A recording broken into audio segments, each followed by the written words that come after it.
Hi friends, today our session is JIB related Indian economy and Indian financial system under module C under that unit number 24, that is the microfinance institutions, MFIs అంటాం. నేను I want to brief అసలు flow of content అనేది ఒకసారి చెప్తాను. దాని తర్వాత మన సబ్జెక్ట్లోకి వెళ్తాం. ఇందులో మీకు నెంబర్ ఆఫ్ క్వశ్చన్స్ ఛాన్సెస్ ఉంటాయండి. కాబట్టి ఎక్కడైతే మీకు రెడ్ మార్కులు అనేవి పెట్టానో అవన్నీ కూడా మీరు హైలైటెడ్గా మీరు చూసుకుని ప్రిపేర్ అవ్వాలి ఎగ్జామ్కి. ఫస్ట్ ఏంటంటే మనకి ప్రీ ఇండిపెండెన్స్ అంటే ఇండిపెండెన్స్ ముందు నుంచే మనం ఫోకస్ చేస్తాం దీని మీద, ఈ మైక్రో ఫైనాన్స్ సిస్టమ్. ఎలాగంటే లో ఇన్కమ్ గ్రూప్స్ ఉంటాయి చూడండి, వాళ్ళని ఏమైనా సరే మనం అప్లిఫ్ట్ చేయాలి. అంటే సోషల్గా ఎకనామికల్గా, తర్వాత వాళ్ళంతా కూడా నెగ్లెక్టెడ్ సెక్టార్, తర్వాత లో ఇన్కమ్ గ్రూప్స్ కింద ఉన్న వాళ్ళంతా కూడా మనం అప్లిఫ్ట్ చేయాలనుకున్నప్పుడు ఒక ఫేజ్ 1లో కొన్ని యాక్టివిటీస్ చేసాం. చేసి కొంతవరకు డిఫరెంట్ స్కీమ్స్ అండ్ గవర్నమెంట్స్ అన్ని అడాప్ట్ చేసి వన్ చేయడానికి ప్రయత్నం చేసాం. అది పూర్తిగా సక్సెస్ అవ్వాలి, కొంత ఫెయిల్యూర్స్ వచ్చినాయి. అటెంప్ట్ అయితే మనం చేసాం. తర్వాత ఫేజ్ 2 అని చెప్పేసి తర్వాత ఏంటంటే ఇండిపెండెన్స్ తర్వాత పీరియడ్, దాని తర్వాత కొన్ని అటెంప్ట్స్ చేసాం, కొన్ని స్కీమ్స్ తీసుకొచ్చి అప్పుడే మనకి బ్యాంక్ నేషనలైజ్ కూడా అయింది. ఓకే, బ్యాంక్ నేషనలైజ్ పర్పస్ కూడా మీకు తెలుసు. ఎన్ని జాతీయం చేయబడ్డాయి, 14 బ్యాంక్స్, తర్వాత 6 బ్యాంక్స్. ఇవన్నీ పర్పస్ అంతా ఏంటంటే జస్ట్ ఫైనాన్స్ అనేది ఎక్స్టెండ్ చేయాలి. తర్వాత ఈ ఎకనామికల్గా వీకర్ సెక్షన్స్, సోషల్ స్టేటస్ లేని వాళ్ళందరికీ కూడా మనకి బిలో పావర్టీ లైన్ వాళ్ళు తీసుకురావాలని చెప్పేసి అది కూడా అటెంప్ట్ అయిన తర్వాత అదే టైంలో తర్వాత మన థర్డ్ పేజ్లోకి వచ్చేటప్పటికి నాబార్డ్ అని, తర్వాత ఎస్హెచ్జి మూవ్మెంట్ అని తీసుకొచ్చాం. బంగ్లాదేశ్లో క్లిక్ అయింది. యూషప్ అని చెప్పేసి ప్రొఫెసర్ గారు ఆయన చేసిన అటెంప్ట్ అక్కడ చాలా క్లిక్ అయ్యి ఆయనకి నోబెల్ ప్రైజ్ కూడా వచ్చింది. అది ఎప్పుడైతే అది క్లిక్ అయిందో వరల్డ్ వైడ్గా అది అంతా కూడా నోటెడ్ అయింది. సో ఆ కాన్సెప్ట్ మనం ఎందుకు పెట్టకూడదని చెప్పేసి అప్పుడు మనము ఈ ఎస్హెచ్జి గ్రూప్ కాన్సెప్ట్ అనేది మన దగ్గర కూడా పైలట్ ప్రాజెక్ట్ చేస్తే అది కూడా ఎక్సలెంట్ రిజల్ట్ వచ్చింది. దాంతో ఇంకా అది మూమెంట్ కింద మనకి ఏపీలోనూ కొన్ని కొన్ని స్టేట్స్లో అడాప్ట్ చేసాం. చేస్తే అక్కడ ఏమైందంటే మరీ over lending, over focusing of that particular SHG finance అనేది జరిగి కొన్ని కొన్ని యాడ్వర్స్ కాన్సిక్వెన్సెస్ క్రియేట్ అయ్యింది. అంటే ఏంటంటే రికవరీ ప్రాబ్లం అయిపోయి సరిగ్గా మెకానిజం లేక, ఎందుకంటే ఆర్గనైజ్డ్ సెక్టర్ కదండి అది. సో రెగ్యులేటరీ బాడీ అనేది ఇప్పుడు ఉండేది కాదు. ఇదే బాగా క్లిక్ అవుతుంది కదా అని చెప్పేసి గ్రూప్స్ తయారు చేసేయడం, ఫైనాన్స్ ఇచ్చేయడం అనేది చేసేటప్పటికి డిఫాల్ట్స్ ఎక్కువైపోయి ఆ డిఫాల్ట్స్ ఏమైనా సరే రికవరీ చేయాలనే ప్రెషర్ రావడంతో, ఎందుకంటే బ్యాంక్స్ కొలాప్స్ అవుతాయి కదండి మీకు రికవరీ కాకపోతే, దాని గురించి బ్యాంక్స్ మీద ప్రెషర్ వచ్చి, ఫైనాన్షియల్ ఇన్స్టిట్యూట్ ప్రెషర్ వచ్చి, ఆ వాళ్ళు తీసుకెళ్లి వీళ్ళ మీద ప్రెషర్ ఇచ్చేటప్పటికి కొంతమంది సూసైడ్ కూడా చేస్తున్న కేసెస్ అయ్యి చివరికి అది డిఫరెంట్ ట్రాక్లోకి వెళ్ళిపోయింది. అప్పుడు ఇది పని కాదని చెప్పేసి రిజర్వ్ బ్యాంక్ ఆఫ్ ఇండియాని రెగ్యులేటరీ అథారిటీ కింద పెట్టడం, తర్వాత ఒక సిస్టమ్ అనేది క్రియేట్ చేశారు. మైక్రో ఫైనాన్షియల్ ఇన్స్టిట్యూషన్స్ అనేవి ఒక రెగ్యులేటరీ అథారిటీలో తీసుకురావాలంటే దాన్ని ఫార్మాలిటీ, అదే ఇన్ఫార్మల్ కాకుండా ఫార్మల్ మెకానిజం ఉండాలని చెప్పేసి ఎన్బిఎఫ్సిలో తీసుకెళ్ళి దానికి పర్మిషన్స్ ఇచ్చి కంపెనీస్ యాక్ట్స్ అని, తర్వాత సొసైటీ కోఆపరేటివ్ యాక్ట్స్ అని, ఇవన్నీ యాక్ట్స్ అన్ని కూడా తర్వాత తర్వాత మాడిఫై చేసుకుంటూ ఇప్పుడు ఒక స్టేజ్కి స్ట్రీమ్ లైన్ చేసుకుని దాన్ని ఒక బేసిక్ లెవెల్ నుంచి ఒక హయ్యర్ లెవెల్కి తీసుకెళ్ళే ప్రోగ్రామ్ కింద మనం డిఫరెంట్ వేస్లో తీసుకెళ్ళాం.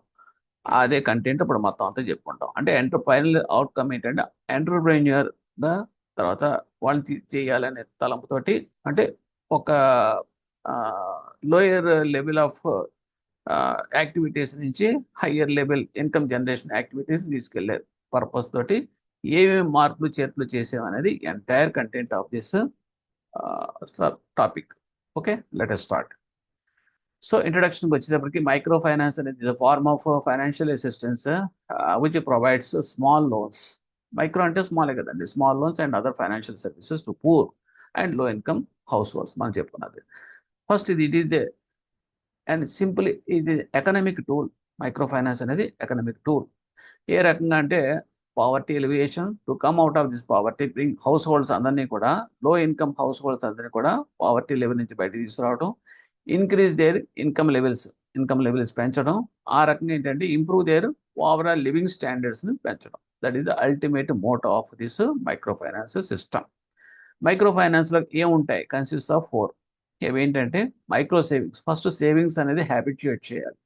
తర్వాత మైక్రో క్రెడిట్, వాళ్ళకి లోన్స్ అంటే ఇవ్వాలి, చిన్న చిన్న లోన్స్. తర్వాత మైక్రో ఇన్సూరెన్స్, వాళ్ళకి ఇన్సూరెన్స్ అనేది కూడా ఎక్స్టెండ్ చేయాలి వాళ్ళకి, because social security it's nothing but social security. So that's why social సెక్యూరిటీకి మైక్రో ఇన్సూరెన్స్ కూడా వాళ్ళకి ప్రాపగేట్ చేయాలి, పబ్లిష్ చేయాలి. తర్వాత నెక్స్ట్ సేఫ్టీ మెజర్స్, ఇది కూడా సోషల్ సెక్యూరిటీ. అండ్ ఆఫ్టర్ ఆ పర్టికులర్ ఏజ్, ఓకే, బికాజ్ ఇది వాళ్ళు ఏమైనా ఆర్గనైజ్ సెక్టర్లో పనిచేయట్లేదు కదా, సో వాళ్ళకి పెన్షన్ అనేది ఒక facility, that is called micro pensions. ఈ 4 ఇంపార్టెంట్ ఫ్యాక్టర్స్ ఈ మైక్రో ఫైనాన్స్లోకి వస్తాయి. Evolution of micro finance in India ఎలా స్టార్ట్ అయింది అనుకుంటే, it's evolved as a micro savings to micro credit. అంటే ఫస్ట్ సేవింగ్స్ని స్టార్ట్ అయిన తర్వాత మైక్రో క్రెడిట్ అంటే స్మాల్ లోన్స్కి, ఆ తర్వాత మైక్రో, అక్కడి నుంచి మళ్ళీ మైక్రో ఎంటర్ప్రైజెస్ కింద టర్న్ అయింది. సో నౌ ఈ micro insurance, micro remittance and micro pensions అనేది latest added benefits to this micro finance system. Okay, process has given a boost to the rural people. ఈ రకంగా ఈ ప్రాసెస్లో ఏం చేస్తారంటే ఒక రకమైన బూస్ట్ అయ్యి economic, social and cultural empowerment leading to that better life of participating house holds కింద దారి తీస్తుంది మాట్లాడండి. So the development of the microfinance system in India can be divided into 3 phases. How many phases? And 3 phases. First phase, second phase, third phase. First phase ఎప్పుడు జరిగిందంటే pre independence డేస్లో జరిగింది. అప్పుడు ఏంటంటే ఈ అగ్రికల్చర్ క్రెడిట్ డిపార్ట్మెంట్ అనేది setup చేశారు. Okay, ACD అనేది. అది ఎలా అంటే under reserve bank of India వాళ్ళు ప్రమోట్ చేశారు ఈ రూరల్ క్రెడిట్ అనేది. చేస్తూ ఇక్కడ గవర్నమెంట్ ఏం చేస్తారంటే ఈ ప్రమోట్ చేయడం కోసం రూరల్ క్రెడిట్ని ఫస్ట్ ఎలా క్రెడిట్ చేయాలి, ఎలా ప్రమోట్ చేయాలి అంటే ముందు cooperative systems, cooperative institutions strengthen చేయాలి. ఎందుకంటే రూరల్లో ఉండే అన్నీ కూడా అవే కదండి, కోఆపరేటివ్ ఇన్స్టిట్యూట్స్ ఉంటాయి, కోఆపరేటివ్ బ్యాంక్స్, కోఆపరేటివ్ సొసైటీవి. వీటిని స్ట్రెంగ్తెన్ చేసి ఆ తర్వాత వాళ్ళ ద్వారా రూరల్ క్రెడిట్ మనం పెంచుకుని ఈ మైక్రో ఫైనాన్స్ సిస్టమ్ని టేక్ఆఫ్ చేయాలనే ఉద్దేశంతో వాళ్ళు అటెంప్ట్ చేశారు అన్నమాట. ఎలాగా ఆర్బీఐ కింద అగ్రికల్చర్ క్రెడిట్ డిపార్ట్మెంట్ అనేది సెటప్ చేసి. ఓకే, నౌ సెకండ్ పేజ్కి వచ్చేటప్పటికి that is in the late started in the 1960. Okay, అక్కడ ఏమవుతుందంటే 69లోకి వచ్చేటప్పటికి లీడ్ బ్యాంక్ స్కీమ్ అనేది స్టార్ట్ చేశారు. లీడ్ బ్యాంక్ స్కీమ్ అంటే ఏదైతే ఆ ఏరియాలో బ్యాంక్ ఎక్కువ ఆపరేషన్స్ చేస్తూ ఉంటుందో దాన్ని లీడ్ బ్యాంక్ కింద చేసి, అంటే లీడర్ బ్యాంక్ అనమాట, వాళ్ళకి రెస్పాన్సిబిలిటీ అప్ చెప్పారు. ఏంటంటే ఈ focus area of this micro finance upliftment ఇవన్నీ చేయాలని ఉద్దేశంతో డిస్ట్రిక్ట్ క్రెడిట్ ప్లాన్స్ అనేది తయారు చేయడం, దాని ప్రకారం టార్గెట్స్ ఇవ్వటం, మిగతా బ్యాంక్స్ లోకల్ అక్కడ ఉన్న ఏరియాస్ అన్ని కూడా బ్యాంక్స్ అన్నిటికీ కూడా ఫెలో బ్యాంకర్స్ అందరూ కూడా అవన్నీ రీచ్ అవుతున్నారు లేదు చూడటం, వాళ్ళకి సపోర్టింగ్గా ఉంటాం. ఈ యాక్టివిటీస్ అన్ని కూడా ఒక రెస్పాన్సిబుల్ బ్యాంక్ కింద లీడ్ బ్యాంక్ ఐడెంటిఫై చేసి వాళ్ళకి అప్ చెప్పారు. ఓకే, అప్పుడు అదే టైంలో నేషనలైజ్ 14 కమర్షియల్ బ్యాంక్స్ నేషనలైజ్ మనకు తెలుసు 69లో. 75కి వచ్చేటప్పటికి ఏమైందంటే ఆర్ఆర్బీస్ని కూడా తీసుకొచ్చారు. ఎందుకంటే ఇప్పుడున్న ట్రస్ట్ సరిపోదు కాబట్టి ప్రత్యేకంగా గ్రామీణ డెవలప్మెంట్కి, రూరల్ డెవలప్మెంట్కి, మైక్రో ఫైనాన్స్ సిస్టమ్కి సపోర్టింగ్గా మనకు కావాలనుకున్నప్పుడు రీజనల్ రూరల్ బ్యాంక్స్ అనేది తీసుకురావాలని చెప్పేసి అని ఆ ఫైనాన్షియల్ సర్వీసెస్ ఇన్ రూరల్ ఏరియాస్కి డెలివరీ చేయడానికి ఆర్ఆర్బీస్ని తీసుకొచ్చారు. అప్పుడే మనకు ఆర్ఆర్బీస్ వచ్చింది. తర్వాత 1981కి వచ్చేటప్పటికి ఒక స్కీమ్, ప్రత్యేకమైన స్కీమ్ తీసుకొచ్చారు, ఇంటిగ్రేటెడ్ రూరల్ డెవలప్మెంట్ ప్రోగ్రామ్ అని చెప్పి, ఐఆర్డిపి అని చెప్పి తీసుకొచ్చారు, exclusively for rural development programmes ఇవి. సో దాని ఆబ్జెక్టివ్ ఏంటంటే సబ్సిడీ ఇవ్వటం, to direct subsidised loans to poor self employed people through the banking sector ద్వారా. అంటే వాళ్ళకి ఏంటంటే ₹1,00,000 మీకు అప్పట్లో ₹1,00,000 కూడా కాదండి, 10,000 అంటే చాలా ఎక్కువ. 1670లో అంటే 1780లో 10,000 లోన్ ఇచ్చేవారు. వాళ్ళు షీప్ యూనిట్స్ అని, తర్వాత కౌస్ అని ఇవన్నీ ఇచ్చి అందులో సబ్సిడీ అంటే కొంత బర్డెన్, ఇంట్రెస్ట్ బర్డెన్ అనేది పూర్తిగా తగ్గించేసి సబ్సిడీస్ ద్వారా వాళ్ళని కొంచెం పైకి తీసుకువెళ్దాం ప్రయత్నం చేశారు. తర్వాత 1982కి వచ్చేటప్పటికి నబార్డ్ని ప్రత్యేకంగా ఎస్టాబ్లిష్ చేశారు to overall controlling and supervising of the entire this process. ఆ రకంగా ఏమందంటే అప్పుడు అదే టైంలో మనకి ఫస్ట్ ఎస్ఐజి గ్రూప్స్ అనేది, సెల్ఫ్ హెల్ప్ గ్రూప్స్ అనేది స్టార్ట్ చేశారు countries, mostly as a result non government organisations activities. అంటే ఎన్జిఓస్ అనేది setup, NGOs non government organisations కింద ఈ ఎస్ఐజి కాన్సెప్ట్ అనేది స్టార్ట్ చేసింది అప్పుడే, after coming of this NABARD.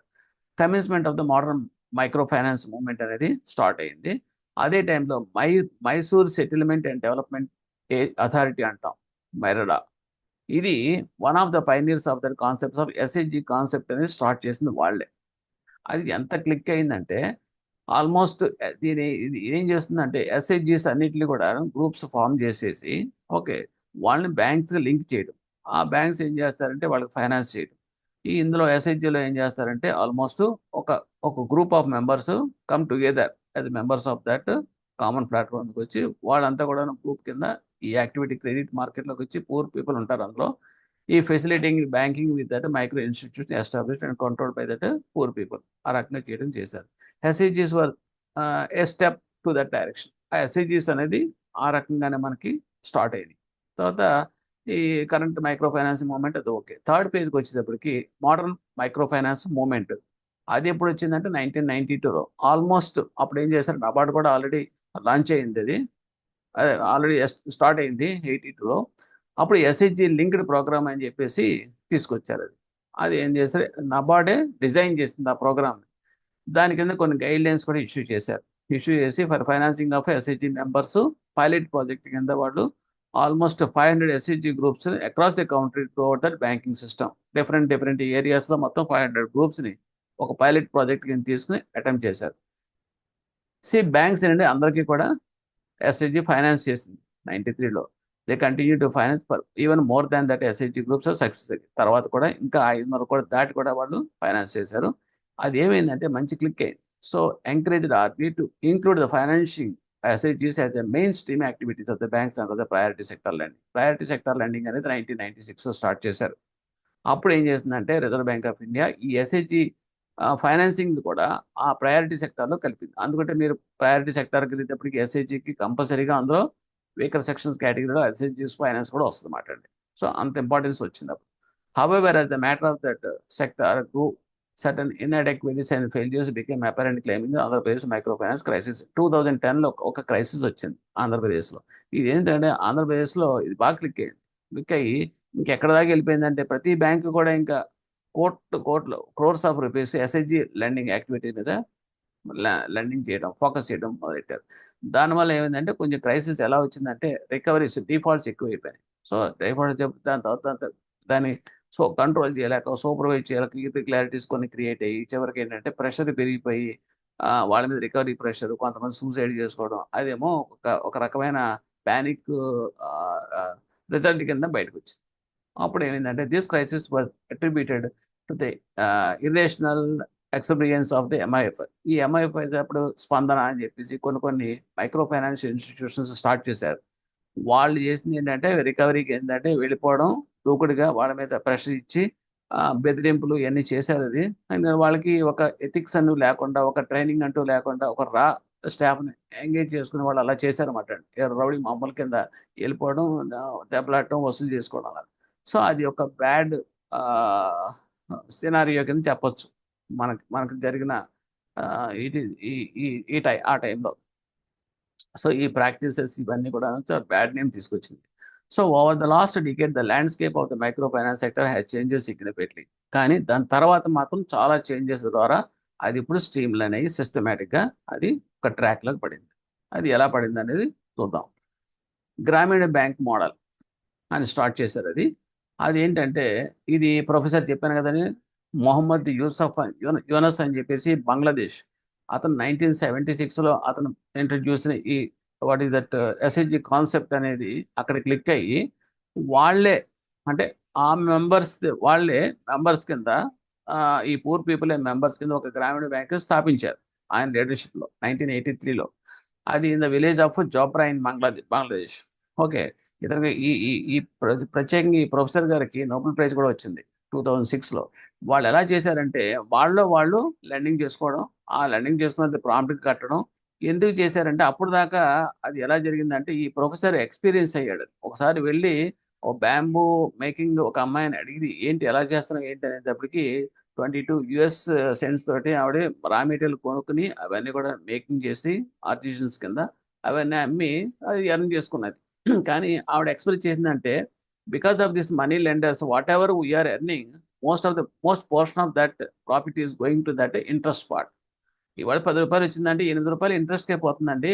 But నేను ఎంత కష్టపడి ఎర్న్ చేసుకున్న దాంట్లో నాకు మిగిలేదు 2 రూపాయలు మిగులుతుంది అని చెప్పారంటే వాట్ ఈస్ ద రీజన్ అని చెప్పేసి స్టడీ చేస్తే అక్కడ that is that what is that unorganised సెక్టార్లో జమీందారులు, తర్వాత వీళ్ళు మనీ లెండర్స్ ఇలా కదా ఉండేది మీకు విలేజెస్లో. వాళ్ళు hire rate of interest exploit చేయడంతో పాపం వీళ్ళకు ఉన్న ఎర్నింగ్స్లో చాలా వరకు పోయింది అనమాట. అప్పుడు ఈయన ఏం చేశాడంటే, అవన్నీ ఎందుకు మీరు పాడు చేసుకోవడం అని చెప్పి ఈయన తన డబ్బులు ఇచ్చి చూశాడు ఎవరైనా కడతారా లేదా అని చెప్పేసి ఎక్స్పెరిమెంట్. కానీ ఎక్సలెంట్గా, సర్ప్రైజింగ్గా ఎంత తీసుకున్నారో అంతా కూడా ప్రాంప్ట్గా విత్ ఇన్ బిఫోర్ టైం కట్టడం మొదలు పెట్టేటప్పటికి వాళ్ళ మీద నమ్మకం కుదిరి అప్పుడు ఈయన ఈ గ్రామీణ బ్యాంక్ స్టార్ట్ చేయడం.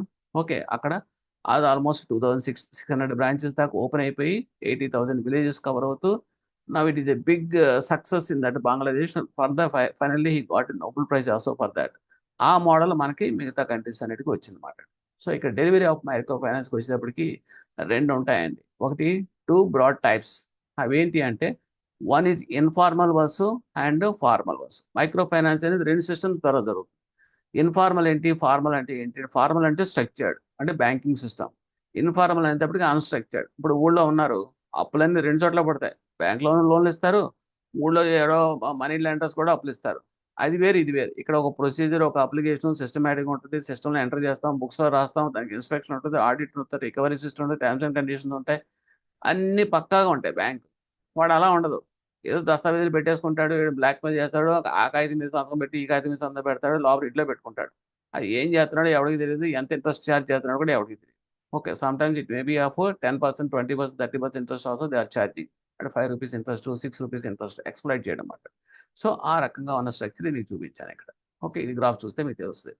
Next we're coming to the banks. Banks వచ్చేటప్పటికి ఇక్కడ ఏం చేశారంటే, network of the bank provide micro finance. Network అనేది బ్యాంక్స్ ఎప్పుడైతే నేషనలైజ్ చేసేసారో 14 + 6 banks, 20 banks, network of the branches now became very large.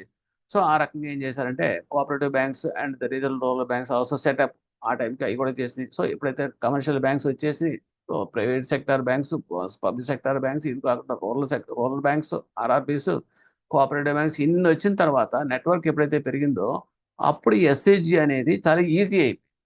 అప్పుడు ఏం చేశారంటే, ఎస్హెచ్జి మెయిన్ ఫోకస్ కింద కొన్ని గైడ్లైన్స్ తోటి లెండింగ్ స్టార్ట్ చేశారు, మైక్రో ఫైనాన్స్ అనేది. ఇక్కడ మీకు కొన్ని కండిషన్స్ ఉన్నాయి. ఫస్ట్ ఫండమెంటల్గా వాట్ ఈజ్ ఎస్హెచ్జిస్ అనేది చెప్పుకొచ్చాడు. ఒకటి, informal group of 10 to 20 individuals అనేది కంపల్సరీగా ఉండాలి. ఒక గ్రూప్లో 10 to 20 ఇండివిజువల్స్ ఒక గ్రూప్ కింద ఫామ్ అవ్వాలి. దట్ ఈజ్ ఇన్ఫార్మల్ గ్రూప్ అన్నాం. అంటే ఇన్ఫార్మల్ వాళ్ళంతా వాళ్ళే ఫార్మ్ అవుతారు. దీనికి మళ్ళీ ఇక్కడ రిజిస్ట్రేషన్ చేసుకుని గవర్నమెంట్ దగ్గరికి వెళ్ళి అక్కడెక్కడే వాళ్ళకి ఇవన్నీ ఇచ్చి ఏం అవసరం లేదు. 10 మంది 10 మంది ఉన్నారనుకోండి, మనతో గ్రూప్ తయారైపోదామా అంటే అయిపోయాయి. అంటే this is called informal. This is no structured way అన్నమాట. And who are homogeneous with respect to the social and economic background. Homogeneous అంటే ఇక్కడ మీకు ఏంటంటే అందరూ నీడీ పీపులే. అంతేగాని ఇప్పుడు జమీందార్ గారు వచ్చి ఆ గ్రూప్లో ఎందుకుంటాడు member? So that is heterogeneous. Homogeneous purpose and అందరు ఒకే విధ కేటగిరీకి సంబంధించిన వాళ్ళు మాట్లాడండి. అంటే సొసైటీ, సోషల్ అండ్ ఎకనామిక్ బ్యాక్గ్రౌండ్తో ఉన్నవాడు అన్నది కలిపి together. Voluntary for promoting savings habit. First they have to start with that. మీ అందరికి తెలిసినది, సేవింగ్స్ బ్యాంక్ స్టార్ట్ చేయాలి among the members. And common cause to raise that manage the resources to the benefit of the group members. వీళ్ళంతా ఏం చేశారు, savings corpus fund అంటాం, collect చేసుకుని ఆ ఫండ్ అనేది ఇంటర్నల్ అండి. ఎవరికైనా అవసరం ఉందనుకోండి, ఆ మెంబర్లు ఎవరికైనా సరే ఏదైనా ఫంక్షన్ జరుగుతుందా లేకపోతే ఏమైనా అవసరం ఉంటే కనుక వాళ్ళకి అప్పు ఇచ్చుకుంటారు. వాళ్ళు వడ్డీతో సహా తిరిగి మన దగ్గర నుంచి కలెక్ట్ చేసుకుంటారు. So this way they started that SHS. However in hilly tracks and regions, అంటే హిల్స్ కానీ ట్రైబల్ ఏరియాస్ కానీ కొండల్లో మాత్రం అంతమంది పాపులేషన్ ఉంటారు కదా కమ్యూనిటీలో, కాబట్టి అక్కడికి వచ్చేటప్పటికి మాత్రం ఈ 10 to 20 మెంబర్స్ నాలుగు తగ్గించారు. That means at least smaller group of minimum 5 members ఉంటే సరిపోతుంది. ఎస్హెచ్జి గ్రూప్ కింద దే ఆర్ పర్మిటెడ్. ఓకే, అర్థమైంది కదండి మీకు? ఎక్కడెక్కడ మీకు తక్కువ మెంబర్స్ గ్రూప్లో ఫామ్ అవుతారంటే hill stations, regions, predominantly tribal dominated ఏరియాస్లో పర్మిటెడ్. తర్వాత it is preferred that all the members of, ఇక్కడ రెడ్లో ఉన్న ప్రతిదీ గుర్తుపెట్టుకోవాలి. Okay, below the poverty line ఉండాలి కంపల్సరీగా. అండ్ హవెవర్ అయినప్పటికీ కూడా there is some relaxation, that is 20% or in exceptional cases of 30% of the members from that above poverty line. Below poverty line first preference group ఫార్మింగ్లో. అలా కాకుండా వాళ్ళందరూ అంతమంది లేరు అనుకోండి, సపోజ్ గ్రూప్ ఫార్మింగ్ అవ్వడానికి. So you can take from that above poverty line, but it should not exceed 20%, or exceptional కేసులు 30% దాటకూడదు. అంటే 20 మందిని తీసుకున్నారనుకోండి, 20% ఎంతమంది? నలుగురు. నలుగురు మీకు అబోవ్ పావర్టీ లైన్ వరకు permitted. So the members of the SHG come together voluntary to save small accounts regularly to a common fund. చెప్పాను కదా మీకు, స్మాల్ సేవింగ్స్ తోటి మీకు సేవింగ్ బ్యాంక్ ఓపెన్ చేసి కార్పస్ ఫండ్ కింద తయారు చేసుకోవడం. ఫస్ట్ సేవింగ్స్, తర్వాత ఆ ఫండ్స్ని ఎమర్జెన్సీ నీడ్స్ కింద ఎవరికైనా మెంబర్ కావాలంటే ఇచ్చుకుని వాళ్ళ దగ్గర నుంచి మళ్ళీ తీసుకుని తర్వాత బడ్డీ తీసుకుంటారు, సంథింగ్ వాళ్ళకి మినిట్స్ రాసుకుంటారు, అవన్నీ ఆ process main concept. The common fund may not be often the sufficient enough to lend to its members. కానీ దీనివల్ల ఏమవుతుందంటే అందరూ తలో 100 వేసుకున్నారు అనుకోండి, 20 మంది వేసుకుంటే ఎంత అవుతుంది? 20 × 100 నెలకి. ఆ రకంగా వాళ్ళు మహా అయితే ఒక 60,000 ఎంత 70,000 పోయేసుకున్నారు అనుకోండి ఒక సంవత్సరానికి. కానీ సడన్గా ఎవరికో మెంబర్కి అవసరం వస్తే కంటే 60,000 ఏం సరిపోతుంది అది. సో ఈ టైప్ ఆఫ్ ఇన్సఫిషియంట్ ఫండ్స్ కింద అయిపోయినాయి. దాంతో ఏం చేస్తారంటే బ్యాంకుల్ని ఇన్వాల్వ్ చేస్తే బాగుంటుంది, వాళ్ళకి సెపరేట్గా మనకు లోన్స్ ఇస్తే బాగుంటుంది. తప్పితే వాళ్ళు దాచుకున్న డబ్బులు వాళ్ళు రొటేట్ చేసుకోవడం ఎంతవరకు వాళ్ళు సక్సెస్ అవ్వగలరు అని చెప్పేసి అని అప్పుడు బ్యాంక్ సపోర్ట్ గురించి వాళ్ళని తీసుకొచ్చి బ్యాంక్స్ లింక్ చేశారన్నమాట. ఓకే, ఏ రకంగా అంటే ఇన్కమ్ జనరేటింగ్ యాక్టివిటీస్ కూడా దానికి అటాచ్ చేసి వాళ్ళని తీసుకొద్దాం అనే కాన్సెప్ట్ తీసుకొచ్చారు. ఆ రకంగా ఏమవుతారంటే మైక్రో ఫైనాన్షియల్ ఇన్స్టిట్యూషన్స్ అనేది స్టార్ట్ చేశారు. ఓకే, సో ఇక్కడికి వచ్చేటప్పటికి as per NABARD micro financial institutions deemed as those which provide thrift. ఈ కాన్సెప్ట్ ప్రకారం నాబార్డ్ ఏం చేసిందంటే కొన్ని స్పెసిఫిక్ గైడ్లైన్స్ ఇచ్చింది. దాని ప్రకారం అంటే థ్రిఫ్ట్ అనేది ముందు తీసుకోవాలంటే కార్పస్ ఫండ్ అనేది తయారు చేసుకోవాలి. ఆ తర్వాత credit followed by credit and other financial services అంటే వాళ్ళ ఫండ్స్ ట్రాన్స్ఫర్ చేయడం, తర్వాత వాళ్ళకి ఇంకేమైనా ఇంకా other activity other banking facilities అని ఎక్స్టెండ్ చేయడం at lesser no cost. And అంటే లైక్ ఇన్సూరెన్స్ అటువంటి మాట. Products of very small amounts mainly to the poor in rural, semi urban and urban, enabling that to raise that their income levels and improving that living standards. అంటే వాళ్ళకి housing finance అని ఏదో something loans message మెంబర్స్లోకి వాళ్ళకి కావాల్సిన requirements other loans ద్వారా కూడా ఇవ్వటం. Consumer loans ఏదైనా ఇంట్లో ఏదైనా కొనుక్కోవడానికి, లేకపోతే అది what is the consumption loans, TV కొనుక్కోవడం, అటువంటి మాట బ్యాంక్ స్కీమ్స్ ద్వారా. తర్వాత నాట్ ఫర్ ప్రాఫిట్ ఎంఎఫ్ఐస్. తర్వాత ఇక్కడ ఏంటంటే నాట్ ఫర్ ప్రాఫిట్ ఎంఎఫ్ఐస్ అని కొన్ని, అంటే ఏంటంటే micro financial institutions profit oriented కింద కాకుండా ఉండేలా కొన్ని అదొక సెటప్ స్టార్ట్ అయింది. అది ఏమిటి వాళ్ళ ఉద్దేశం ఏంటంటే అప్పట్లో ఎంఎఫ్ఐస్ తయారవుతాయి, మైక్రో ఫైనాన్షియల్ ఇన్స్టిట్యూషన్ తయారవుతాయి, కానీ ఆ సొసైటీ రిజిస్టర్డ్ కదా. అంటే సొసైటీ రిజిస్ట్రేషన్ యాక్ట్ కింద 1960లో అలాగని similar acts తయారైనవి.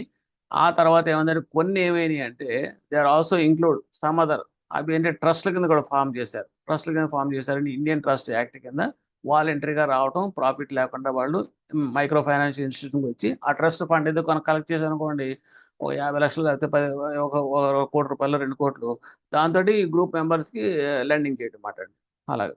And not for finance profit companies established ఉంటుంది. తర్వాత ఇది ఏం చేశారంటే నాట్ ఫర్ ప్రాఫిట్ కంపెనీస్ కింద స్టార్ట్ చేశారు. ఒకటి ట్రస్ట్ రూపంలో చేశారు.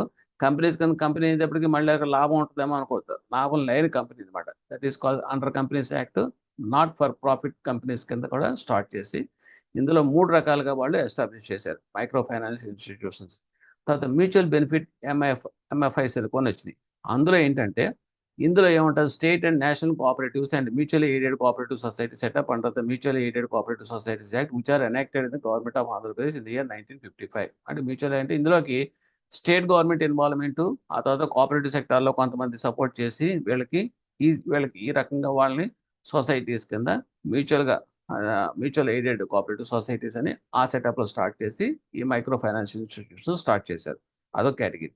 తర్వాత 4వ కేటగిరీ ఏంటంటే ఫర్ ప్రాఫిట్ ఎంఐఎస్. ఇంకా ప్రాఫిట్ అనేది మోటో, అంటే జస్ట్ లైక్ బ్యాంక్స్లో అన్నమాట. అది కూడా ఏమంటే బ్యాంక్స్ కాకుండా నాన్ బ్యాంకింగ్ ఫైనాన్షియల్ కంపెనీస్ అని చెప్పేసి ఎన్బిఎఫ్సిస్ అంటాం. వాటిలో ఎంఎఫ్ఐ కేటగిరీ అనే దానికి లైసెన్స్లు ఇవ్వడం మొదలుపెట్టారు. దాని ప్రకారం ఏంటంటే నాన్ బ్యాంకింగ్ ఫైనాన్షియల్ కంపెనీస్ అన్నీ కూడాను రిజిస్టర్ అవుతున్నాయి అన్నమాట. కంపెనీస్ యాక్ట్ కింద రిజిస్టర్ అయ్యి అవన్నీ కూడాను మైక్రో ఫైనాన్షియల్ ఇన్స్టిట్యూషన్స్ లెండింగ్ చేసుకుంటూ ఆ సంబంధించి బిజినెస్ చేసుకుంటూ లైసెన్స్ తీసుకుని those are supervised by that regulated by that RBI. Because ఇవన్నీ కూడా రెగ్యులేట్ అవ్వాలి కదా, ఆర్బీఐ కంట్రోల్లో వాళ్ళు చేసుకోవడం అన్నమాట. సో ఇలాగ ఇదొక సెటప్. సో ఈ రకంగా మైక్రో ఫైనాన్షియల్ ఇన్స్టిట్యూషన్స్ ఇన్ని రకాలుగా ఫామ్ అయినాయి. ఓకే, ఇకపోతే ఎస్హెచ్జి బ్యాంక్ లింకేజ్ ప్రోగ్రామ్ అనేది సక్సెస్ అయింది. ఇంకా డైరెక్ట్ బ్యాంక్స్ అన్నమాట. అందులో ఎలా వచ్చిందంటే ఫస్ట్ ఎస్హెచ్జి గ్రూప్ అనేది లింకేజ్ ప్రోగ్రామ్ కింద పెట్టినప్పుడు వాళ్ళు గ్రూప్ కింద ఫామ్ అవటం, ఆ ఫామ్ అయిన తర్వాత వాళ్ళకి ఫస్ట్ సేవింగ్స్ అనేది ఇన్కల్కేట్ చేయడం, అలవాటు చేయడం, సేవింగ్స్తో కొంత కార్పస్ ఫండ్ వచ్చిన తర్వాత వాళ్ళకి లెండింగ్ చేయడం, అప్పులు ఇవ్వడం. So that is the process now we're doing in all the banks. Okay, ఇక్కడికి వచ్చేటప్పటికి ఇందులో ఈ ప్రోగ్రాంలో ఏంటంటే స్పెసిఫికేషన్స్ ఏంటంటే ఎస్ఐజెస్ need not necessarily have already availed of the credit facilities.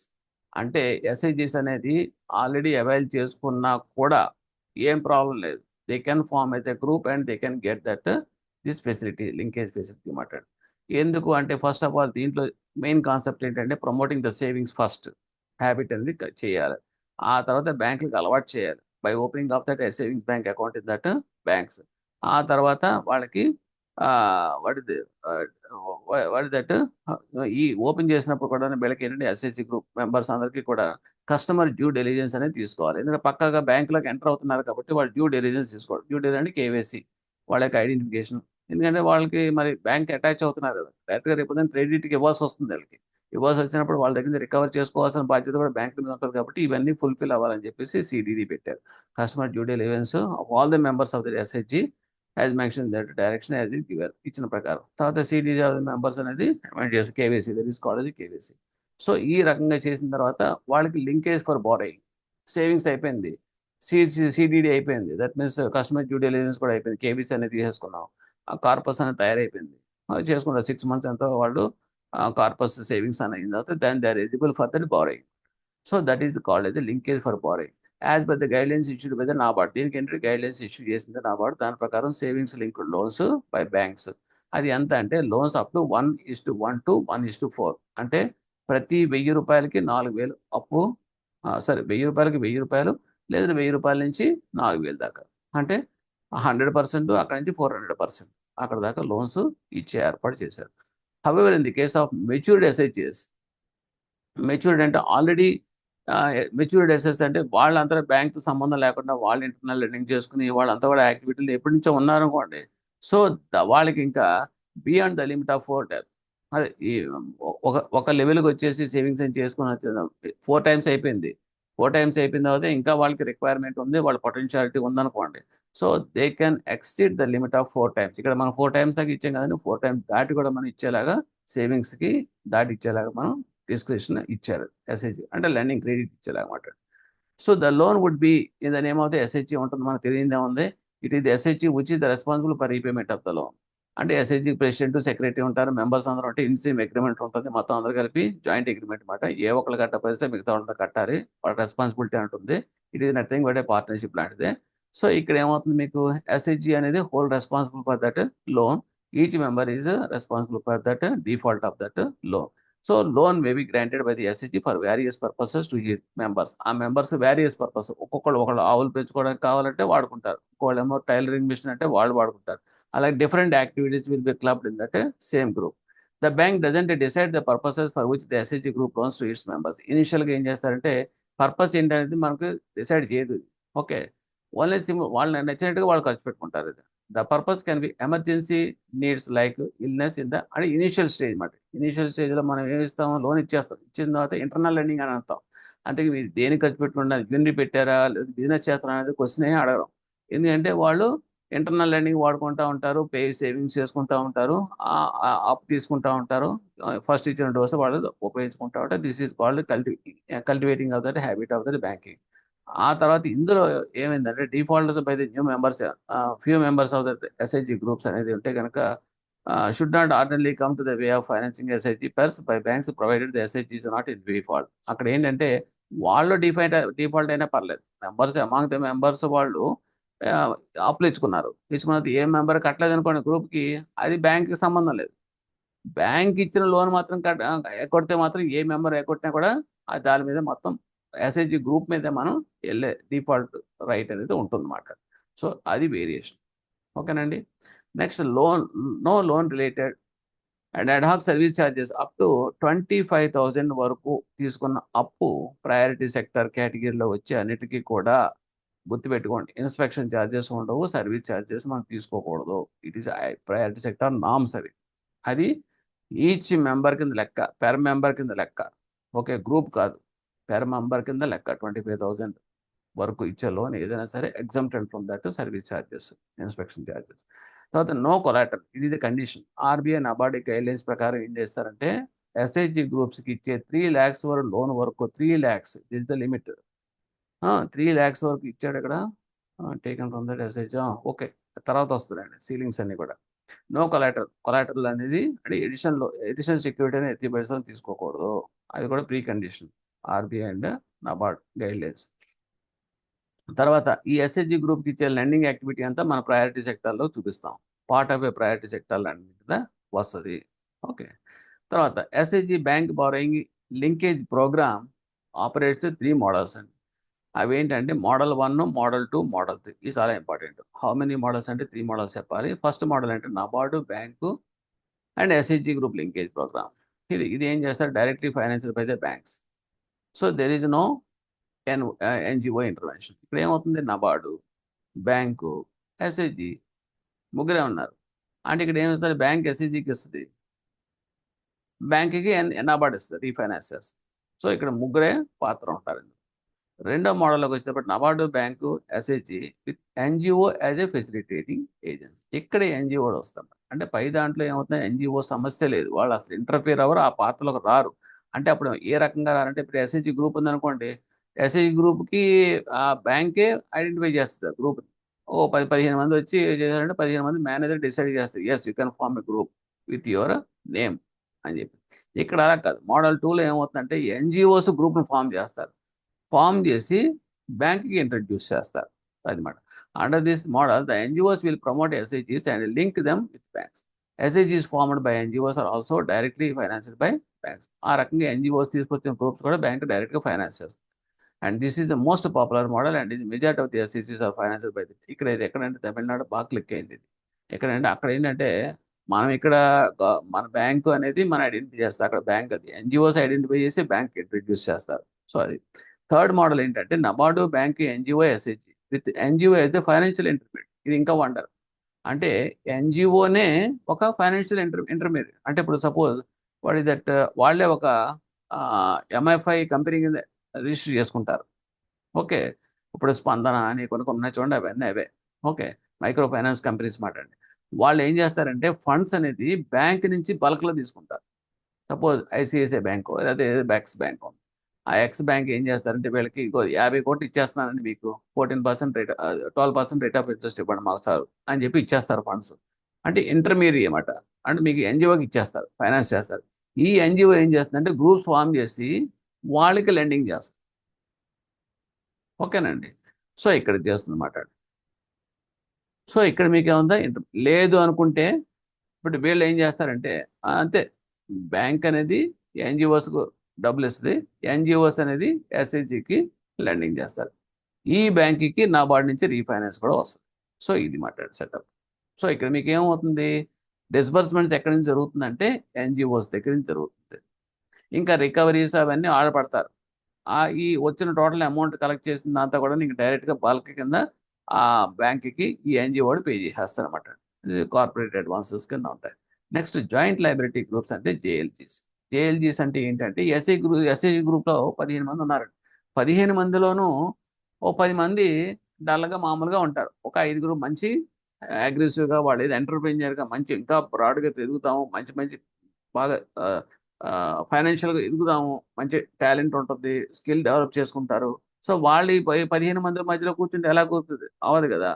అందు గురించి ఇటువంటి వాళ్ళని ఉంటే కనుక పొటెన్షియాలిటీ ఆఫ్ ద ఎంటర్ప్రెన్యూర్షిప్ ఉంటే కనుక వాళ్ళని తీసేయటం అన్నమాట. పక్క తీసేస్తే వాళ్ళకి కొంచెం ఎడిషనల్గా వేరే కింద గ్రూప్ కింద ఫామ్ చేయడం. So that is called joint liability groups. A group of 4 to 10 people of that same village locality, homogeneous nature ఉంటుంది. వీళ్ళు కూడా same social economic background, mutually together is the group. Purpose ఏంటి, availing loan from that bank without any collateral. ఇక్కడ కూడా మీకు ఏ collateral లేకుండా చేయరు. కానీ a few members of the SHG may graduate fast to start or expand economical activities acquiring much higher levels of that loans than other SHG member. దీనివల్ల ఏంటంటే మిగతా అంటే మరి బడుద్దాయి స్టూడెంట్స్ మధ్యలో ఒక 5 మెరిట్ స్టూడెంట్స్ ఉన్నారనుకోండి, ఉపయోగం ఏముంది, వాడు పోటీ పడితే కనుక ఆ 15 బడుద్దాయిలతో పోటీ పడాలి, అది డల్ క్యాండిడేట్స్ తోటి. అదే కనుక వీళ్ళని తీసుకొచ్చి సెపరేట్గా ఉండడం షైన్ అవుతారు.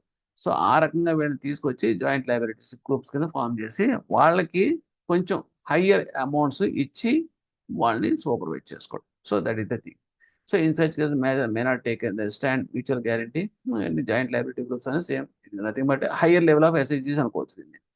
So the members of JLG will continue to remain the members of the SHG. అలా అని చెప్పేసి వాళ్ళు సెపరేట్ అయిపోకల, ఎస్హెచ్జీ గ్రూప్లో మెంబర్స్ కింద కంటిన్యూ అవుతూనే ఆ లోయర్ లెవెల్లో ఫైనాన్స్ తీసుకుంటూనే హయ్యర్ లెవెల్ ఫైనాన్స్ కింద వాళ్ళు మంచి మంచి యాక్టివిటీస్ కింద వాళ్ళు ఇందులో కూడా వచ్చేయచ్చు జేఎల్జీ. కొంతమంది ఉంటారు వాళ్ళకి మంచి నాలెడ్జ్ ఉంటుంది, టెక్నికల్ నాలెడ్జ్, ఎడ్యుకేషన్ నాలెడ్జ్ కూడా ఉందనుకోండి. వాళ్ళు ఒక 15 మందిలో ఒక నలుగురు ఐదుగురు ఉన్నారనుకోండి అలాగా డైనమిక్గా. ఆ నలుగురు మందిలో వచ్చేసి ఒక క్వైర్ ఇండస్ట్రీ పెడతానంటే పెట్టుకుంటారు వాళ్ళు.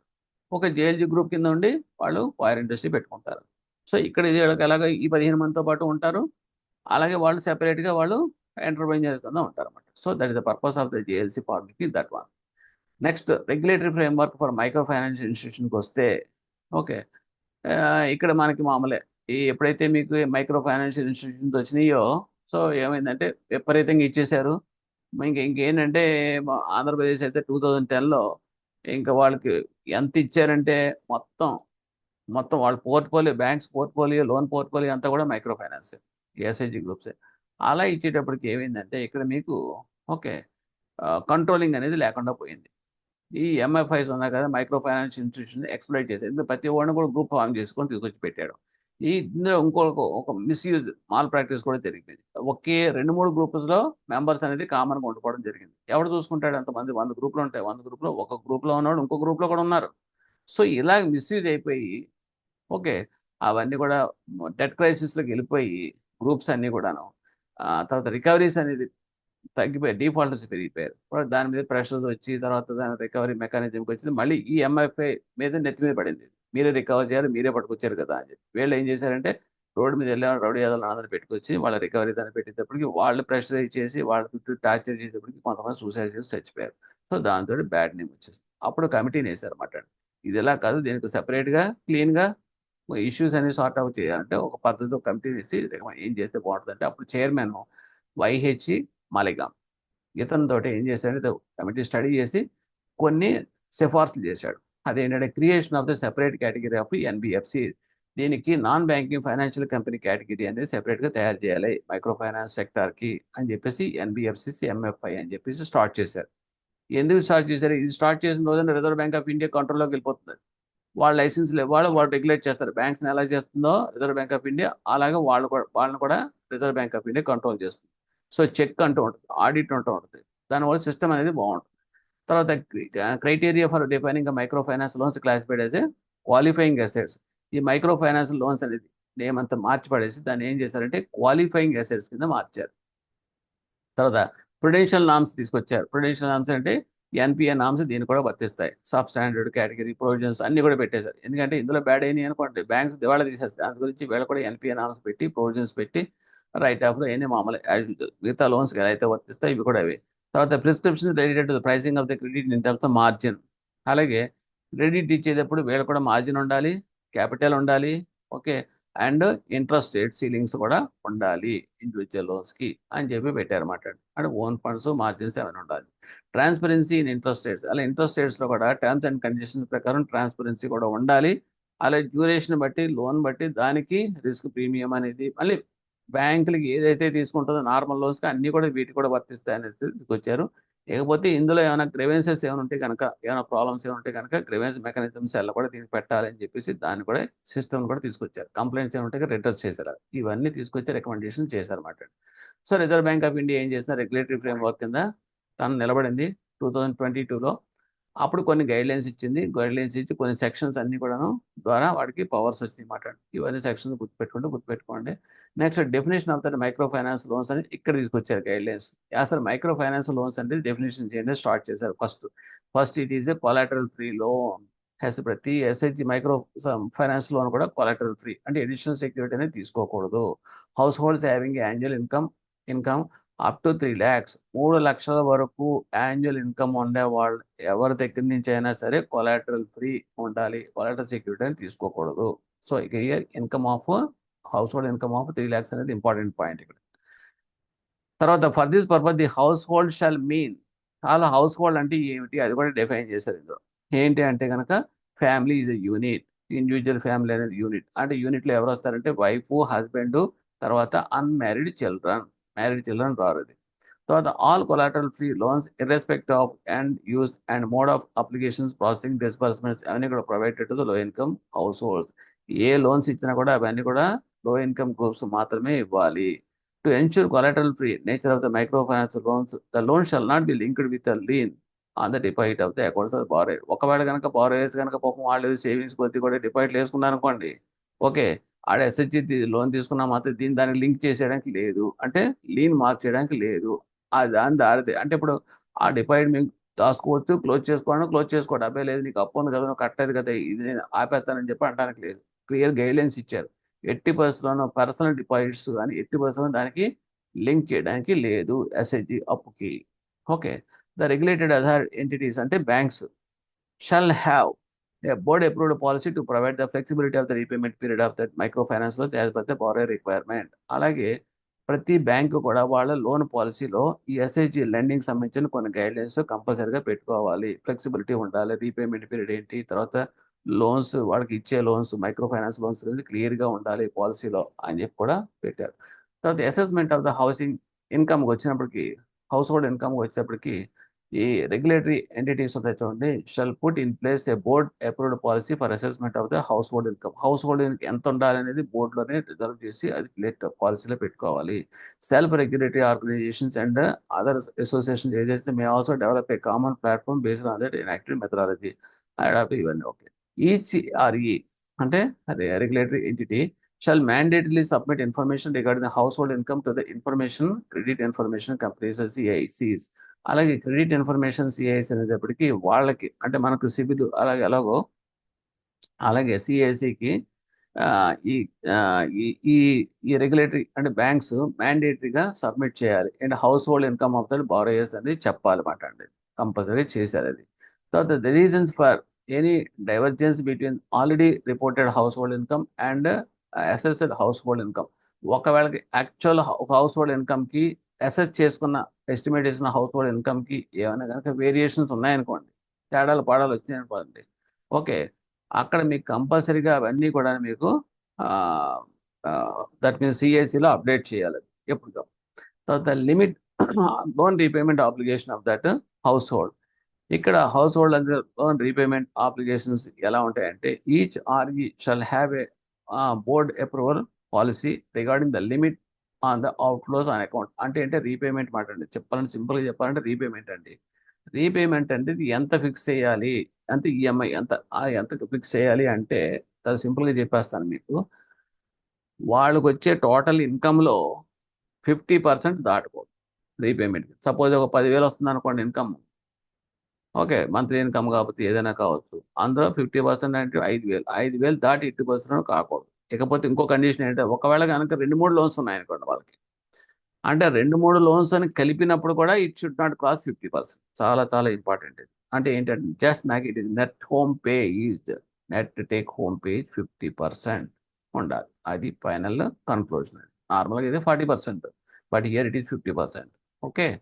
అండ్ ప్రైసింగ్ ఆఫ్ ద లోన్స్కి వస్తే, ప్రైసింగ్ ఆఫ్ ద లోన్స్ అంటే ఏంటి, లోన్స్ ఇంట్రెస్ట్ రేట్ ఫిక్స్ చేయడం చేసేటప్పుడు మైక్రో ఫైనాన్స్ లోన్స్ ఇచ్చేటప్పుడు కొన్ని పాయింట్స్ మనం కవర్ చేసుకుంటూ ఉండాలి. అదేంటంటే సైంటిఫిక్గా ఉంటుంది అన్నమాట. సపోజ్ డ్యూరేషన్ పెరిగింది అనుకోండి, డ్యూరేషన్ పెరిగేటప్పుడు బ్యాంక్స్ ఏమవుతుంది, రిస్క్ పెరుగుతుంది. సో రిస్క్ పెరిగినప్పుడు ఇంట్రెస్ట్ రేట్స్లో రిస్క్ ప్రీమియం అనేది ఒక పోర్షన్ ఉంటుంది. సో అది మీకు మారుతూ ఉంటుంది. లాంగ్ టర్మ్ లోన్కి అయితే కనుక ప్రీమియం ఎక్కువ ఉంటుంది, షార్ట్ టర్మ్ లోన్కి అయితే తక్కువ ఉంటుంది. ఈ వేరియేషన్ తోటి మీరు మిగతా లోన్స్కి ఎలా చేస్తున్నారో అదే ప్రకారం చేయాలి. తర్వాత రేంజ్ ఆఫ్ స్ప్రెడ్ అది కూడా మారుతుంది. Range of spread in the sense మీకు లాభం, ప్రాఫిట్, ఆ స్ప్రెడ్ కూడా మీరు ఎంత వేసుకుంటారు, ప్రాఫిట్ 1% వేసుకుంటారా ప్లస్ 1.5% వేసుకోవాలి. ఇది కూడా మీకు కేటగిరీని బట్టి మార్చుకోవాలి. అంటే కొన్ని కాంపోనెంట్స్ కంపల్సరీగా take in to account of this one. అవి ఏంటి అక్కడ చెప్పాడు, cost of funds, risk premium and margins, ఈ 3 తీసుకోవాలన్నమాట ఇంట్రెస్ట్ ఫిక్స్ చేసేటప్పుడు. ఓకే, ఇవన్నీ కూడా క్లియర్ గైడ్లైన్స్ ఆ కమిటీ ఇచ్చిందన్నమాట ప్రైసింగ్ ఆఫ్ లోన్స్లో. అలాగే in terms of quantum of each component also based on the objective parameters. ఈ ఆబ్జెక్టివ్ పారామీటర్స్ కింద చెప్పినట్టే range of spread of each component for a given category of borrowers కేటగిరీని బట్టి The ceiling on the interest rate and all charges applicable to the microfinances of interest rates and other categories of the microfinance should not be యూషులెస్ అంటే ఏంటంటే abnormal ఉండకూడదు, భయంకరంగా ఉండకూడదు. అంటే what is that micro ఫైనాన్స్కి ఇచ్చేటప్పుడు 18%, 20%. మనం చూడండి, మన విలేజెస్లోకి వెళ్ళేటప్పటికి వాళ్ళు చేసేదంతే యూజులేషియస్ ఇంట్రెస్ట్ రేట్సే. ఎందుకంటే ₹3 వడ్డీ, ₹4 వడ్డీ, ₹5 వడ్డీలు అంటారు, వసూలు చేసేస్తూ ఉంటారు ఏ జమీందారులు, తర్వాత వాళ్ళ ల్యాండ్ లార్డ్స్ అంతా కూడా, మనీ లెండర్స్ అంతా కూడా. అవి అలాంటి చేయకూడదు అన్నమాట, అది చెప్తుంటామాట.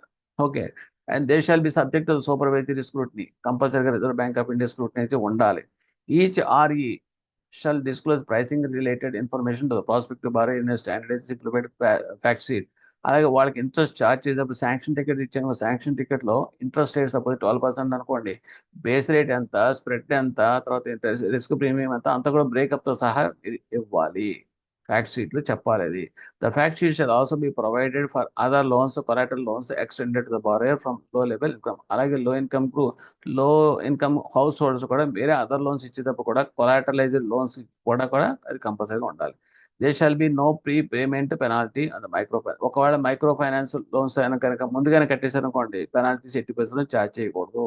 Penalty if any for delayed payment shall be applied on the overdue amount, not on that entire amount. ఒకవేళ కనుక మీరు టైం కట్టలేదని చెప్పేసి మీరు పెనాల్టీ వేశారనుకోండి, ఎంత ఓవర్ డ్యూ ఉందో ఆ అమౌంట్ మీద మాత్రమే over due interest, extra interest charge చేయాలి. సపోజ్ 40,000 కట్టాల్సింది అనుకోండి, అందులో అక్కడ ఓవర్ డ్యూ ఒక 5,000 అనుకోండి, సో టైం దాటిపోయింది, సో ఇంట్రెస్ట్ అనేది పెనాల్టీ పడుతుంది డిలేడ్ పీరియడ్కి. పడినప్పుడు మీరు ఆ 5,000కి మాత్రమే వేయాలి తప్పితే మొత్తం ఎంటైర్ 40,000 మీద వేయడానికి లేదు. అది ఈ ఎన్ని తమ గైడ్ లైన్స్ అనేది క్లియర్గా ఇచ్చారు. Next guidelines on conduct towards micro finance borrowers. అది ఏంటంటే కొన్ని గైడ్లైన్స్ ఫెయిర్ ప్రాక్టీసెస్ కోడ్ అనే దాన్ని తీసుకొచ్చారు. ఎక్కడ ఎవరికి, రెగ్యులేటరీ ఎంటిటీస్ అంటే బ్యాంక్స్కి. ఎందుకంటే in approving of this loans SIT deals చేసేటప్పుడు కంపల్సరీగా ఈ ఫెయిర్ ప్రాక్టీసెస్ కోడ్ అనేది పాటించాలి. ఏముంటుంది, ఇవన్నీ కూడా వెబ్సైట్లో పెట్టాలి. ప్రతి బ్యాంక్ కూడా, రెగ్యులేటరీ ఎంటిటీ కూడా తన వెబ్సైట్లో, వెబ్సైట్లో కానీ ఆఫీస్లో కానీ పెట్టాలి, డిస్ప్లేలో పెట్టాలి.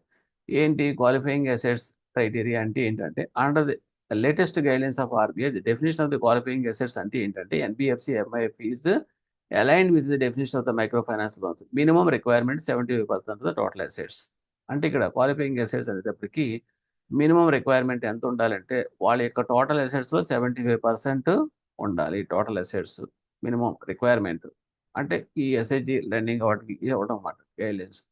And the earlier guidelines of NBFCs that does not qualify as a NBFC cannot extend microfinance loans exceeding 10% of its total advance. అంటే ప్రీవియస్గా ఎర్లియర్గా ఏముందంటే టోటల్ అడ్వాన్సెస్, టోటల్ అసెట్స్, వాళ్ళకు ఉండే assets okay cannot exceed micro ఫైనాన్స్కి total ఇచ్చే 100 కోట్లు ఇచ్చారనుకో, 100 కోట్లలో వాళ్ళకి they cannot exceed the 10% of the total assets, దాటకూడదు.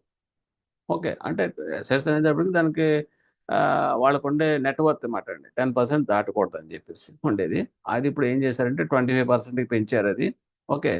అలాగే maximum limit on micro finance loans for such NBFCs financial thereafter stands revised to 75% of the total assets. Maximum limit on micro finance loans, ఒకవేళ కనుక మీరు micro finance loans ఇవ్వదలుచుకున్నారు 100 crores అనుకోండి suppose, that means దాన్ని revise చేసిందంటే 75%కి revise చేశారు. ప్రీవియస్గా అది of course minimum requirement is also 75% of the total assets అనుకోండి, అదే ఉంది. ఓన్లీ 10% అనేది 25% ఆఫ్ ద టోటల్ అసెట్స్ అనేది చేశారు, రివైజ్ చేశారు. లేకపోతే RBI ఫెయిర్ ప్రాక్టీసెస్ కోర్స్ అని ఏం చెప్తుంది అంటే, functioning of the industry fair practice ట్రాన్స్పరెన్స్గా ఉండాలన్నమాట. అది చెప్తున్నా. Objectives of fair code is the main purpose of the fair code is అంటే first one, adopt practice which are considered best for dealing with that customer. కస్టమర్తో deal చేసేటప్పుడు ఏ రకంగా ఉండాలనేది ఈ ప్రాక్టీసెస్ అనేది దాంట్లో పెట్టారన్నమాట. అంటే వాళ్ళతోటి అంటే ఈ ప్రీవియస్గా మైక్రో ఫైనాన్స్ క్లచెస్లో విరిగిపోయి చాలా మంది ప్రెషర్తో సూసైడ్ చేసి చచ్చిపోయారు. కాబట్టి దాన్ని బట్టి ఇప్పుడు ఇక్కడ ట్రాన్స్పరెన్సీ అనేది పెట్టి ఈ ఫెయిర్ ప్రాక్టీస్ కూడా అడాప్ట్ చేశారు. Ensure customer satisfaction. First customer satisfaction చాలా important by setting of higher standards and achieving them. Okay. తర్వాత follow methods of business operations that are transparent, fair, ethical and legally justifiable. చట్టపరంగా అది justify చేసుకునేలాగా ఉండి ఎథికల్గా ఉండాలి, నిబద్ధతతో ఉండాలి, ట్రాన్స్పరెంట్గా ఉండాలి, ఫెయిర్గా ఉండాలి, అన్ని కూడా చేయాలి మెథడ్స్ చేసే ప్రతి కూడా అనమాట. తర్వాత provide business related information to the public, అలాగే పబ్లిక్కి బిజినెస్ ఇన్ఫర్మేషన్ రిలేటెడ్ అంతా కూడా ప్రొవైడ్ చేయాలి, including that their interest and avoid using that unfair practices. Unfair practice అంటే సపోజ్ మీరు చేస్తే ఇది ఇస్తా అని చెప్పేసి, అన్ఫెయిర్ ప్రాక్టీస్ అంటే వాట్ ఇస్ దట్ 1+1 కొంచెం అదే వాట్ ఇస్ దట్ టెంపరీగా కొన్ని అట్రాక్ట్ చేసేలాగా చేస్తుంటారు చూడండి, ఆ టైప్ ఆఫ్ థింగ్స్ మనం ఎంకరేజ్ చేయకూడదు. ఓకే, ఇవన్నీ ఏంటంటే మీకు ఎవ్రీథింగ్ అంతా కూడా పక్కాగా ఉండాలి. కొంత అంటే దీనికి ఇంకా చెప్పాలంటే కొన్ని జరిగినాయండి, అది మనం we should not discuss in the class. SHG lending అనేది అప్పట్లో జరిగేది. ఫండ్స్ అన్ని కూడా రిలీజ్ చేసి పక్కన పెట్టి ఆ టార్గెట్స్ కోసం బ్యాంక్ వాళ్ళు అది ఆఫ్ చేసి ఆ టార్గెట్ చూపించి తర్వాత వాళ్ళని రిలీజ్ చేసేవారు అవి పార్టీస్కి. కానీ ఈ లోపల పాపం వాళ్ళు ఆ పర్టికులర్ అమౌంట్ అందక వాళ్ళకి యాక్టివిటీస్గా డిలే అయ్యమాట. సో ఇది అన్ని కూడా కొంచెం చెప్పాలంటే అన్ఫేర్ ప్రాక్టీసెస్. అటువంటి ఏం చేయరు. అలాగే కొంతమంది ఏం చేశారంటే ఈ గోల్డ్ కాయిన్స్ మార్కెటింగ్కి ఎస్హెచ్జి గ్రూప్ మెంబర్స్కి గోల్డ్ కాయిన్స్ అమ్మేవారు. ఎందుకంటే ఎక్కువ మంది ఉంటారు కాబట్టి ఒక ఎందుకు 5 ఒక్కొక్క గ్రాము 2 గ్రాము కాయిన్స్ తోసేస్తారు అనుకోండి, వాళ్ళ స్టాక్ అంతా అయిపోతుంది. But it is unfair because they are the poor people and they no need of this gold coins. But even then for marketing purposes the banks is pushed this coins to that SHG group members. So that is also unfair. ఈ type of things ఉండకూడదు అని చెప్పేసి చెప్పడం. These are called fair practice code. ఇవన్నీ అయిన తర్వాత ఇది వచ్చింది. ఈ ప్రాక్టీస్ అంటే ఈ మాల్ ప్రాక్టీస్ జరుగుతున్న తర్వాత వచ్చింది అంత కూడా. తర్వాత RBS FPS the fair practice code for NBFCs details the following areas for adherence. So mostly this is the NBFCs, not for banks. But example చెప్తాను, NBFCs there might be a chance in that. And obtention of that loan applications and processing, అంటే ఎక్కడెక్కడ మీకు NBFC details అనేది ఉండాలి, అడరెన్స్ పాటించాలి ఖచ్చితంగా. అంటే కనుక first obtention of the loan applications and their processing, application తీసుకునేటప్పుడు ప్రాసెస్ చేసేటప్పుడు. తర్వాత loan appraisers and terms and conditions of the sanctions అన్ని ట్రాన్స్పరెంట్గా ఉండాలి, ఫెయిర్గా ఉండాలి, నో డిస్క్రిమినేషన్, ఎవరికి డిస్క్రిమినేషన్ ఉండకూడదు, అందరికి కూడా ఈక్వల్గా ఉండాలి. అంటే ఏంటంటే ప్రతిదీ కూడా సపోజ్ ఉన్నారు గ్రూప్ ఫామ్ అవ్వాలనుకోండి, దొరకలేదు అనుకోండి, ఆ డబ్బులు ఉన్న వాళ్ళు ఇంకోళ్ళు ఎవరో మెంబర్స్ రిచ్గా ఉన్న people upper middle class people వాళ్ళందరూ తీసుకొచ్చి గ్రూప్లో మెంబర్స్ గ్రూప్ ఫామ్ చేసి ఇచ్చేసారు అనుకోండి, what is the purpose of this one? My use. So ఇటువంటి is not fair enough. That ఆ time attend loan appraisal system, terms and conditions of sanctions ఇవన్నీ కూడా ట్రాన్స్పరెంట్గా ఉండాలి. అలాగే disbursement of the loans and change of the terms and conditions ఏమైనా మారితే కనుక అవన్నీ టైం టు టైం ఇన్ఫార్మ్ చేయాలి, అది కూడా మీకు డిస్ప్లే చేయాలి. ఏ ఇంట్రెస్ట్ రేట్ పెరిగిన ఏమైనా కూడా request for transfer of borrower accounts కనుక ట్రాన్స్ఫర్ చేయాలన్నా కూడా అది కూడా ట్రాన్స్పరెంట్గా చేయాలి. And avoiding use of coercive measures and methods of recovery of the loans recover చేసేటప్పుడు కూడా ఒక పాలిష్డ్గా కర్టీసీగా చేయాలి అది. అంతేగాని రౌడీ లాగా మనం వెళ్ళిపోయి రికవర్ చేసి ప్రెషర్ తీసుకోవడం అవన్నీ చేయకూడదు. It is unfair means methods. Resolving complaints అంటే కంప్లైంట్ ఇస్తే కనుక అవి రికార్డ్ చేయాలి, గ్రీవెన్సెస్ దాన్ని రిడ్రెస్ చేసి సాల్వ్ చేయాలి. Language to be use and mode of communication fair practice కూడా కూడా లింగ్విస్టిక్ ఏరియా అంటే వర్నాకులర్ లాంగ్వేజ్ అన్ని కూడా డిస్ప్లే చేసి తెలియజేయాలి అన్ని కూడా. సో ఈ రకంగా ఏంటంటే different things we have to follow. Next for NBFCs, NFIs and FPCs elaborates the following criteria. General ఏంటంటే FPC in vernacular fair practice కూడా వెర్నాకులర్ లాంగ్వేజ్ తెలుగులో ఉంటే shall be displayed, compulsory display చేయాలి. NBFC MFI in its office and branch premises చేయాలి. A statement shall be made in the vernacular language displayed by NBFCs, MFI in their premises and in loan cards. And field staff shall be trained. కంపల్సరీగా field staff ఎవరైతే రికవరీకి వెళ్తారో వాళ్ళకి training అనేది కంపల్సరీగా ఇవ్వాలి. It is also coming under that fair practices code. And while dealing with that recovery of debt from the borrowers. And training if any offered to the borrowers shall be free of cost. అది కూడా free of cost, వాళ్ళ దగ్గర 80% మనం charge చేయకూడదు, డబ్బులు తీసుకోకూడదు. Training ఇచ్చినందుకు field staff shall be trained to offer such training and to make that borrowers fully aware of that procedure systems related to that loans. And అలాగే వాళ్ళకి కూడా లోన్ ప్రొడక్ట్స్, తర్వాత కాన్సిక్వెన్సెస్ కట్టకపోతే ఏంటి, వాళ్ళకు ఉండే ప్రాబ్లమ్స్, సెట్ బ్యాక్స్ ఇవి కూడా మనం ఎక్స్ప్లెయిన్ చేయాలి. అవేర్నెస్ మాట. The effective rate of interest charge and grievances రిటర్స్ setup. అలాగే వాళ్ళకి రేట్ ఆఫ్ ఇంట్రెస్ట్, తర్వాత అందరైన కంప్లైంట్స్ వస్తే కనుక దాన్ని రిటర్స్ చేసే మెకానిజం ఇవన్నీ కూడా ఉండాలి. అవి కూడా అన్ని కూడా వెర్నాకులర్ లాంగ్వేజ్ లో మనం చెప్తా ఉండాలి. Declaration that MIF accountable. అలాగే మైక్రో ఫైనాన్షియల్ ఇన్స్టిట్యూషన్ అనేది అకౌంటబుల్ చేయాలి. ఏదైనా ప్రాబ్లం వచ్చినప్పుడు వాళ్ళని అకౌంటబుల్ చేయాలి. రేపొద్దున వాళ్ళే రెస్పాన్సిబుల్. దాన్ని బట్టే మీకు reserve bank of India licence continue చేయాలి, క్యాన్సిల్ చేయాలని డిసైడ్ చేస్తుంది. సో ఇది ఆల్ ద లోన్ అగ్రిమెంట్ వాటిలో కంప్లీట్గా మెన్షన్ చేస్తాం. కేవీసీ గైడ్లైన్స్ అయితే కంపల్సరీగా నో డీవియేషన్, అంటే డ్యూ డెలిజెన్స్ అంటాం. కస్టమర్ డ్యూ డెలిజెన్స్ కంపల్సరీగా పాటించాలి. అందులో ఏ మాత్రం డీవియేషన్ ఉండదు. అలాగే ఈ గైడ్లైన్స్ అన్ని కూడా మీకు కంపల్సరీగా మనం ఫాలో అవుతాం అన్నమాట. Next disclosure in the loan అగ్రిమెంట్కి వచ్చేటప్పటికి NBFC shall have a board approved mechanism agreement on the loan agreement shall be preferred in the vernacular language. Vernacular is the local language. In the loan agreement, the following shall be disclosed. Loan agreement lo man చేసేది ఏంటంటే all the terms and conditions ఉండాలి. Part of the pricing of that loan involves the three components: interest rate ఎంత, processing charges ఎంత, insurance premium ఎంత, అన్ని కూడా మనకు breakup తో సహా మెయింటైన్ చేయాలి. ఒకవేళ కనుక డిలే పేమెంట్ అయితే కనుక there will not be any no penalty ఉండకూడదు డిలే చేసినంత మాత్రాన. అండ్ నో సెక్యూరిటీ డిపాజిట్, ఏదో లోన్ ఇచ్చేటప్పుడు వాళ్ళకి డిపాజిట్ కింద మనం పెట్టుకోవడం కానీ దాన్ని లీన్ మార్క్ చేయడం కానీ అటువంటి 80% చేయకూడదు. We should not no security deposit margin ఇది insisted collecting from the borrower చేయకూడదు. That the borrower cannot be a member of the more than one. మరి చూసారా మీకు ఒక గ్రూప్ లో ఒక మెంబర్ మాత్రమే ఉంటాడు, 80% 2-3 గ్రూప్ లో ఉండడానికి లేదు. ఇవన్నీ జరిగినాయి కాబట్టి ఇవన్నీ కరెక్ట్ చేసుకుంటూ వచ్చారు. The moratorium period between that grant of the loan and the due date of that repayment of the first instalment would be as guided by the reserve bank of India directions. Moratorium period అంటే holiday period. Grant చేసిన దగ్గర నుంచి తర్వాత due date of that repayment period ఈ మధ్యలో holiday period ఉంటే reserve bank directions బట్టి ఉంటుంది. అది ఎలా ఉంటుందంటే కోవిడ్ వచ్చింది, కోవిడ్ వచ్చేటప్పుడు ఎవరి దగ్గర డబ్బులు లేవు, ఇన్కమ్ జనరేషన్స్ లేవు. Reserve bank of India directions 6 months పాటు మారటోరియం విధిస్తున్నాను నేను, మీరు ఏ విధమైన ఇన్స్టాల్మెంట్స్ రికవర్ చేయకూడదు ఏ లోన్ నుంచి అన్నారు మనేసి. సో అల్టిమేట్గా reserve bank of India directions మనం బ్యాంకులో ఫాలో అవుతాయి అన్నమాట. అది తర్వాత the loan card should reflect the following. అలాగే మనకి లోన్ కార్డ్ ఇస్తారు కదా, లోన్ కార్డులో ఏముంటుంది, ఇంట్రెస్ట్ రేట్ కంపల్సరీగా ఎంత ఛార్జ్ చేస్తున్నారు ఉంటుంది. అలాగే terms and conditions, main terms and conditions the loans repayment terms ఇవన్నీ కూడా ఉంటాయి. ఎంత కట్టాలనేది కూడా ఉంటుంది.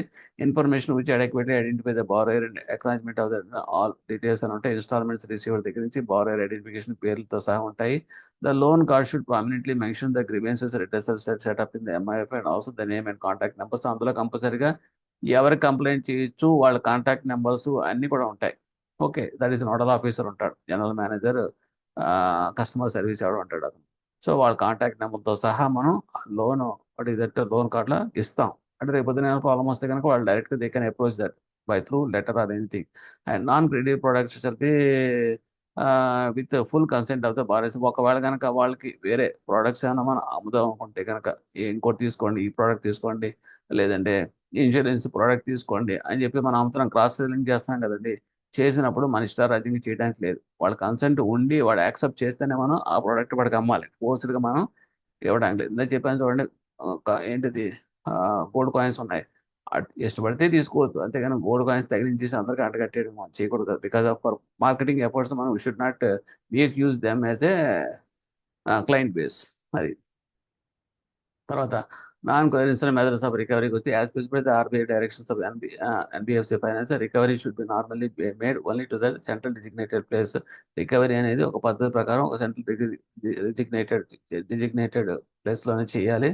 And field staff shall be allowed to make recovery at the place of the residence or the work of the borrower only if the borrower fails to appear at central designated place 2 or more successive occasions. అంటే ఒక particular ప్లేస్లో recovery అనేది attempt చేయాలి. We should not go to their houses and residential addresses వెళ్ళకూడదు. ఒకవేళ కనుక అక్కడ కుదరకపోతే కనుక దాని only their field staff can approach that place of their residence or work of their borrower. NBFCs MIFI shall ensure the board approved policy and కంపల్సరీగా board approved policy NBFCs కంపల్సరీగా పాటించాలి. Board of conduct of the field staff కూడా కంపల్సరీగా systems అన్ని కూడా follow అవ్వాలి. Recruitment, training, supervision అన్నీ కూడా పాలసీ ప్రకారమే నడుచుకోవాలి. ఇదంతా కూడా it is mandatory. Okay, with this topic is over, but this is very big topic. But wherever that important points I highlighted in the red mark so that you take care of while preparing of this topic. Thank you.